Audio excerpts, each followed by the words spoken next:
Została już tylko jedna osoba, już nikogo nie pominąłem na pewno. Jest to zwycięzca tegorocznej edycji Super Rapid and Blitz Poland 2026. Pół punkta więcej. 22,5 punkta reprezentujący Stany Zjednoczone. Hans Niemann, wielkie brawa!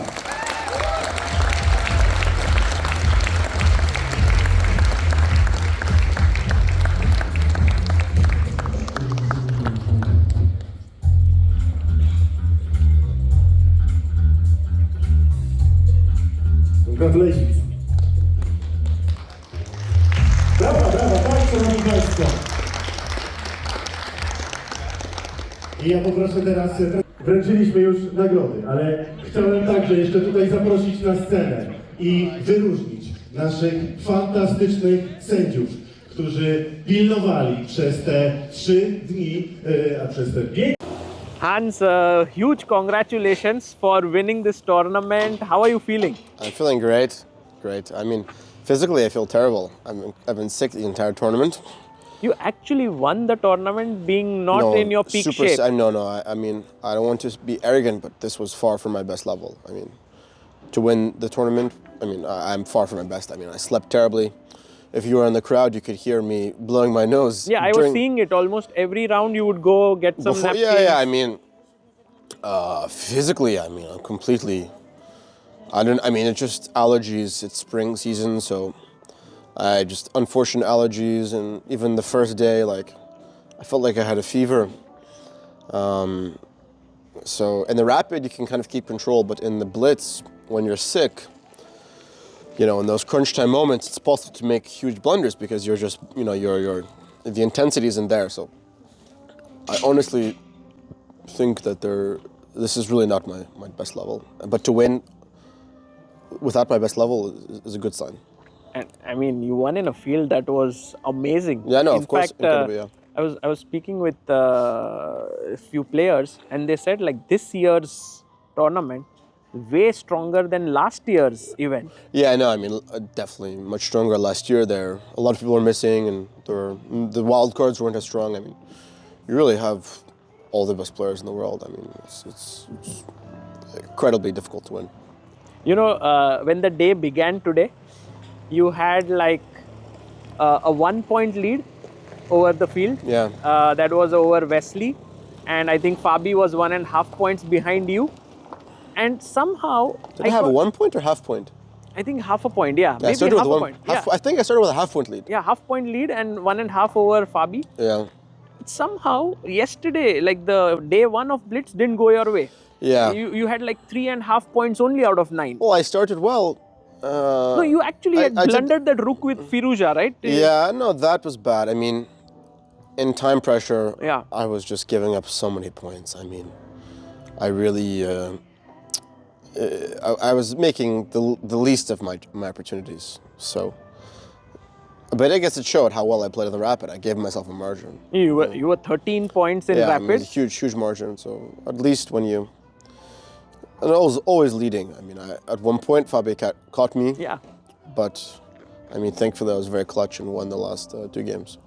No, today, even when the day began, I could see the intensity in you. Yeah. You wanted to kind of, at all costs, because I saw when you beat Firouzja, you had this small fist I mean, pump, that game was so tense. I mean, that game was so tense. I mean, I should have won very easily. Yeah, because you were a rook up. I actually played really, really well. Yeah. I mean, at some point, he played queen h4. I played f4, gf immediately. Yes. I had a huge time edge. Honestly, that was... If you look at the middle games, I played some really, really high-level middle games, by Blitz standards, but I just wasn't converting as well as I should have.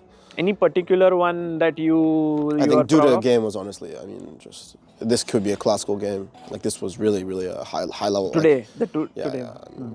If you put that, if I played the game in classical, I would be proud. Also, MVL game was nice, right? Oh yeah, but he just blundered in the opening. I mean, against MVL, every move was prep, and then the first move he made out of prep lost in the spot. So I mean, it was quite easy.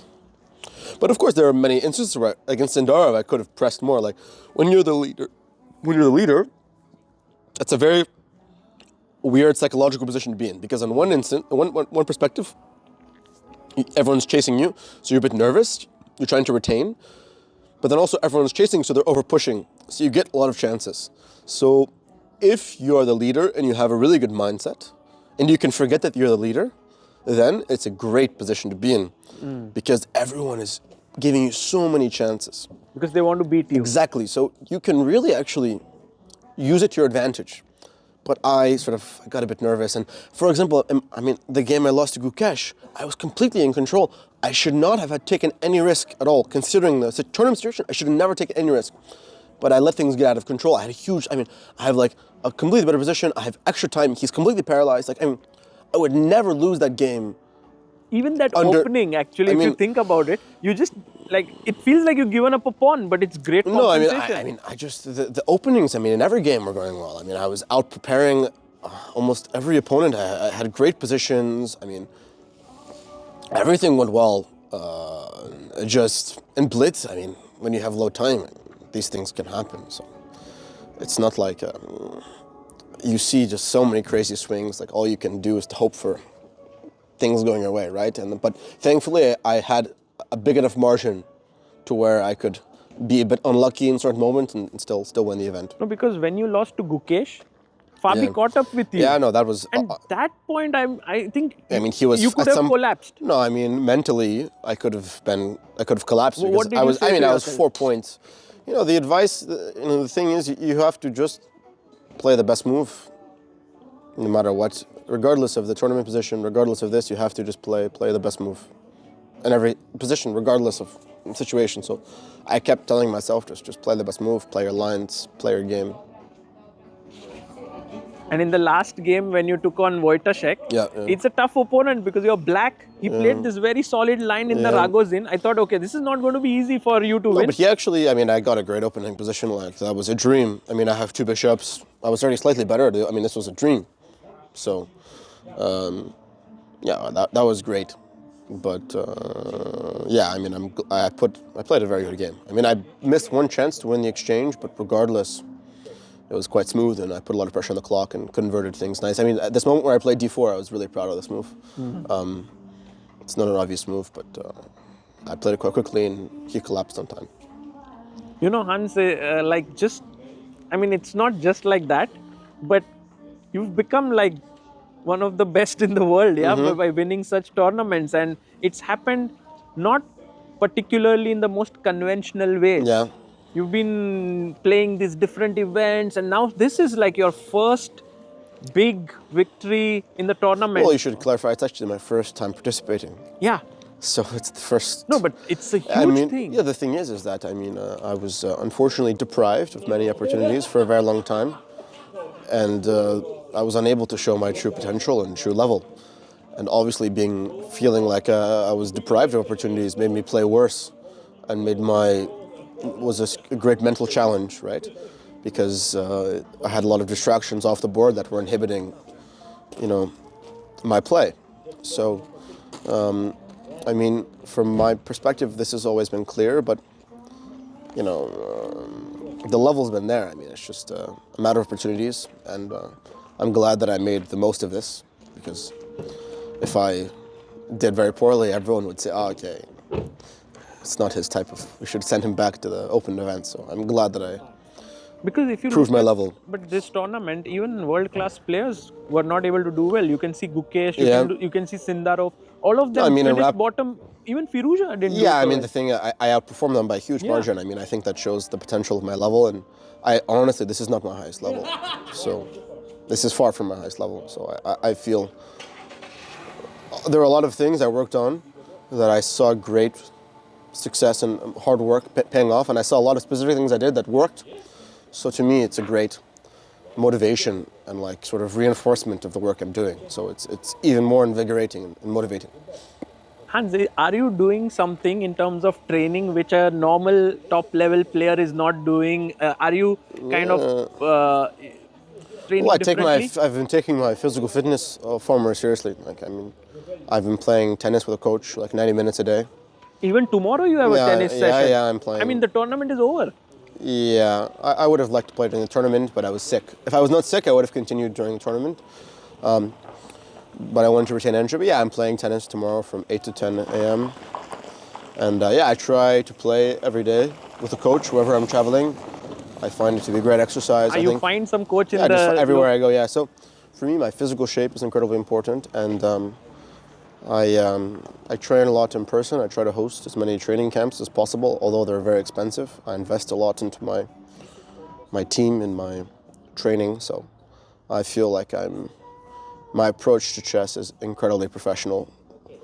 While chess, I mean, it's not like most sports where you have to be a professional. I mean, you can, as a chess player, kind of be blasé, not really prepared, just kind of show up to the event and everything will be fine.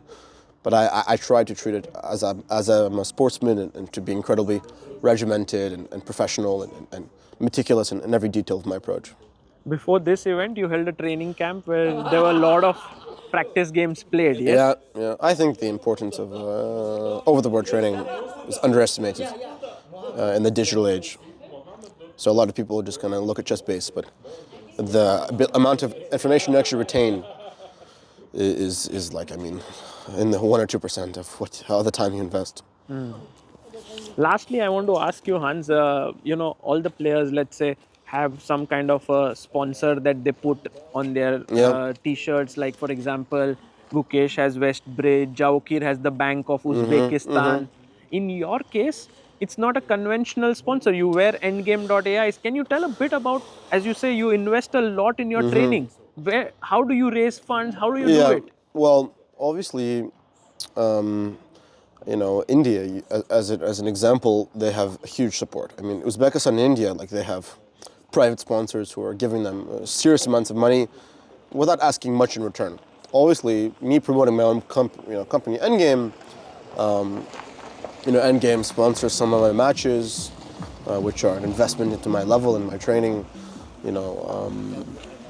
I personally finance most of my training and training camps. This is myself, from your prize money? No, I mean personal, just fund. I pay for most of the expenses are out of pocket, which is rare. I mean, most players have huge sponsors. Obviously, it would be nice to have a sponsor comparable to like a Gukesh or Prague, but hopefully that happens. But I mean, America isn't really there yet with the chess ecosystem.